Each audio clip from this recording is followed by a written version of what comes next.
So this happened to me back in 2019. I was talking with a family friend's child. She was about 10, and I was trying to make conversation with her. So she started talking about, oh yeah, I watched Beauty and the Beast the other day. And I was like, oh, that's one of my favorite animated movies. And she looks at me confused and goes, animated? Hi, my name is Aster. I feel like I don't need to introduce Belle as a song. I mean, I should anyway because it's proper video essay format, but let's be real, Belle is iconic. It perfectly sets up the movie setting, the protagonist, and the protagonist's conflict with the setting. It's a masterclass of lyrical storytelling. So when Beauty and the Beast was adapted to live action, you'd think that they'd leave it be. They didn't, of course, we all know that, so let's break it down. It starts well enough, the woodwinds, probably clarinets, are communicating an idyllic morning. The flute that follows is replaced by violins, which, naturally, but I can ignore that, it sounds okay. Little town, it's Oh a no. quiet feel like the one Oh no. before of little people. Look, Emma Watson is a lot of things, a lot of good things, but she is not a Broadway singer. Paige O'Hara, the original actress for Belle, auditioned with a Broadway background. O'Hara believes that her casting was because of Howard Ashman's love for her work on the play Showboat. The thing about Broadway musicals is they require you to be able to act and sing, not just as separate skills, but simultaneously. When you listen to the original intro of this song, you can really hear the emotion in Belle's voice. It's like a quaint exhaustion. She's content but not fulfilled. Every day, like the one before, full of little people. Howard Ashman was known to have meticulously worked with his singers so that they conveyed the exact emotions his lyrics were trying to communicate. Even as his health deteriorated, he would still call in to direct the singers. It was absolutely crucial to him because there can be so much depth behind lyrics that can be brought out through acting. It can be as specific as the way you breathe or the intonation on certain notes. Bill Condon, the director for the live-action adaptation, does have a background in adapting musicals for the screen, but I wonder how much he could have actually done with Watson as his lead singer. Yes, Watson can act, but she isn't a skilled enough vocalist to put that acting into her singing. That's why they would rather slather her voice with autotune to make it sound even passable.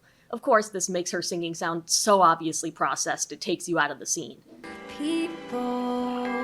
There's so much more to a singing performance than hitting the right note. I'm a strong believer in the idea that artistic performance, whether it's singing, drawing, or writing, is about communication, and communication lies in detail. Autotune rids the performance of any potential detail by making it perfect. Anyone can tell that there's a major problem here, because we feel the uncanniness of the flat intonation and robotic voice. After the intro, there's a pause before the famous bonjours to show the church clock striking 8.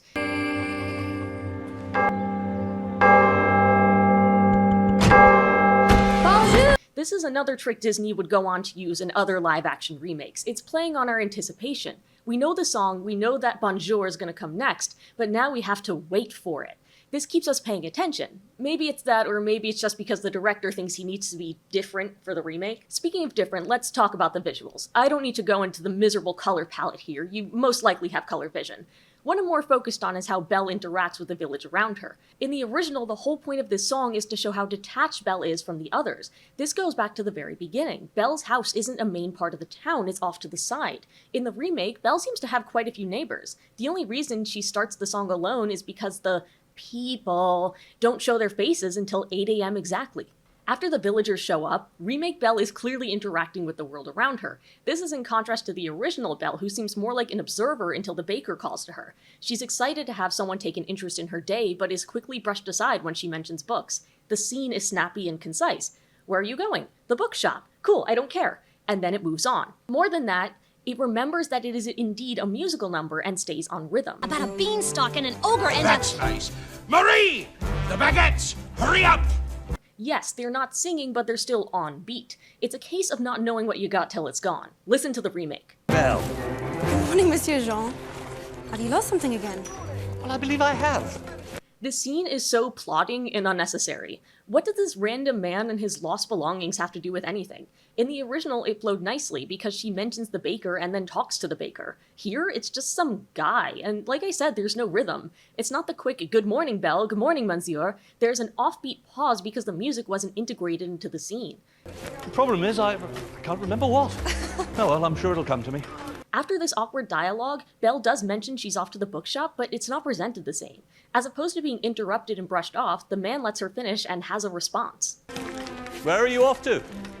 To return this book to Père Robert. Rona. Sounds boring. In the original, the baker's dismissal was our first example of how Belle's curiosity and intelligence is unappreciated by the villagers, who are more focused on their inane routines. See how much we can learn from a little interaction like this, and see how much can be taken away when you try to overdo it? I have this personal rule for writing. Say what you need, and move on. Over-explanation can be a flow killer. It trains your readers to start skipping words and sentences because they realize the writing is going to be repetitive.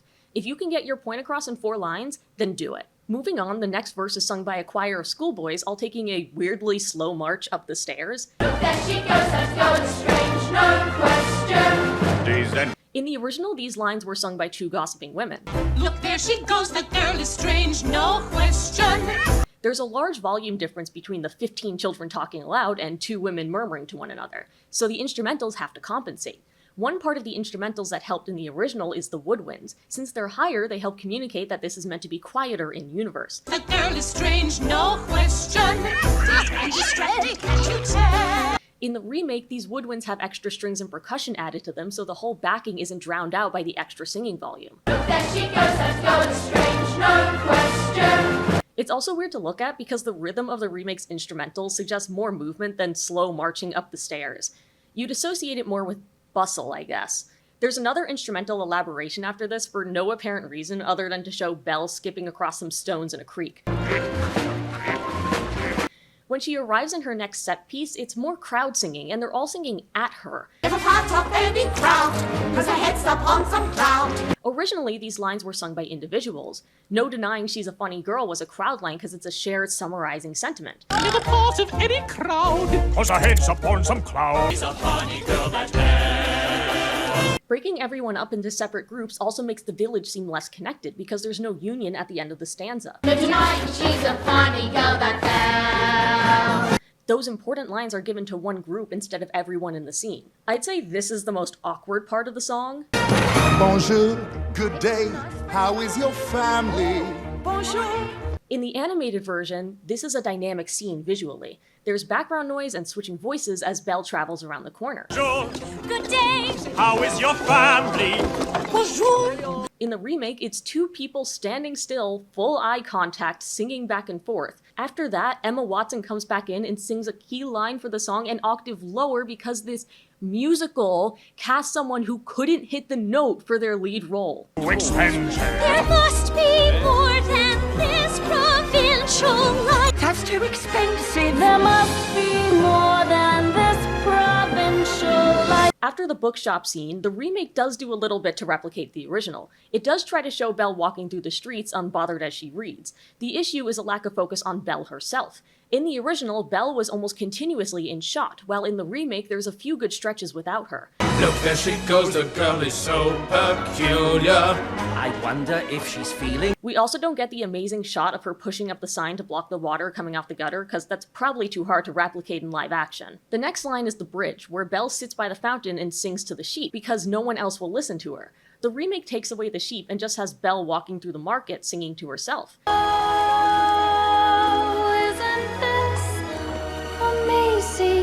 I guess this is supposed to be like her inner monologue, but it doesn't feel nearly the same.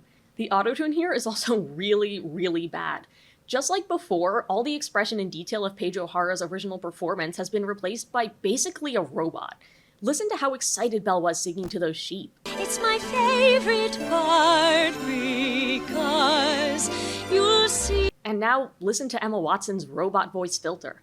It's my favorite part because you'll see. As far as the remake goes, have the extras felt kinda off to everyone else? It feels like they're all over singing. With a dreamy far off look, and a nose stuck in a book. With a dreamy far off look. and her nose stuck in a book. It's affecting the pace ever so slightly, but enough to hear a difference. Now it's no wonder that her name means beauty. Her looks have got no parallel. Now it's no wonder that her name means beauty. Her looks have got no parallel. Not only that, but again, so much standing around. The village feels dead, like a bunch of singing mannequins. The Gaston segment is okay besides this part.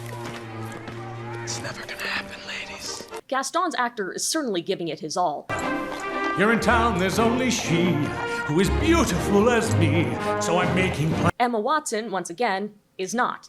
The camera doesn't even focus on her for the last big line. Must be more than this provincial love. Belle not reading the book before she says that line also removes the impact, because you know she's being inspired to think like this by the story she's engrossed in.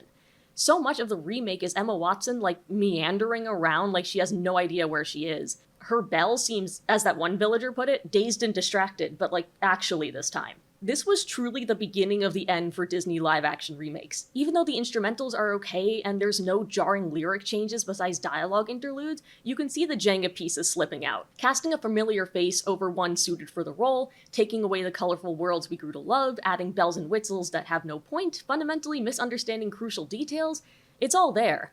And now we're here. And we're about to get a live-action Lion King prequel. Well, no matter how bad it gets, I'll be here. Probably. If you'd like more musical analysis, subscribe to my channel. Now that things are picking up, I've also started a Discord server. Feel free to join. I have a Twitter that I use sometimes too. I'll see you soon. Have a wonderful day.